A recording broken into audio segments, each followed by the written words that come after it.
तर कोरटकरला तेलंगणामध्ये लपण्यासाठी काँग्रेसनं मदत केली असा आरोप परिणय फुके यांनी केलाय। कोरटकरला कुठे लपला त्याचं सर्टिफिकेट आणा असं वडेट्टीवारांनी प्रत्युत्तर दिले। कोरटकरचा मोबाईल सापडला, काँग्रेसचा नेता समोर येईल असं फुकेंनी म्हटलंय। मध्ये ते काँग्रेसच्या एका नेत्याकडे लपून होते आणि यामागे निश्चितच कोरटकरला वाचवण्याचा प्रयत्न काँग्रेसच करत होती हे स्पष्ट झालेलं आहे।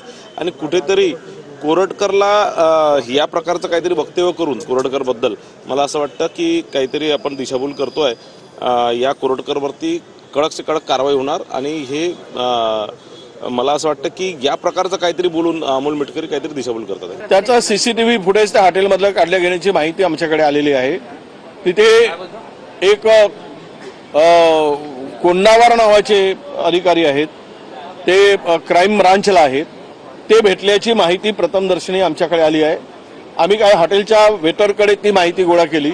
त्यांनी त्या लोकांनी तिथल्या नाव गुप्त ठेवण्याच्या अटीवर कोंडावर नावाचे पीआय क्राईम ब्रांचचे ती त्याची सेवा करत होते हे आम्हाला माहिती मिळालेली आहे। आम्ही त्याच्यावर कारवाई करायची मागणी आता करतो आहोत। वडट्टीवार असतील, काँग्रेसचे नेते असतील, त्यांचे चेहरे आता पूर्णपणे पडलेत, त्यांचं सगळं पितळ उघडं पडलंय।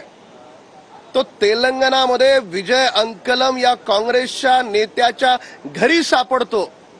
काय रहस्य आहे? स्वतःहून काँग्रेस पक्षानं महाराष्ट्राच्या आणि देशाच्या जनतेची माफी मागावी आणि हे मान्य करावं की प्रशांत कोरटकरचा करता करविता हा काँग्रेस पक्ष आहे। जेव्हा महात्मा गांधींना मारलं तेव्हा गोडसेंनी काजळ लावलं डोळ्याला आणि ताईत घातला गळ्यामध्ये की तो मुसलमान आहे असं पकडल्यावर वाटलं पाहिजे। त्यामुळे मग आता काँग्रेसच्या लोकांनी आश्रय दिला असं म्हणणं सुद्धा त्याच प्रकारचा एक भ्रम निर्माण करण्याचा प्रकार आहे।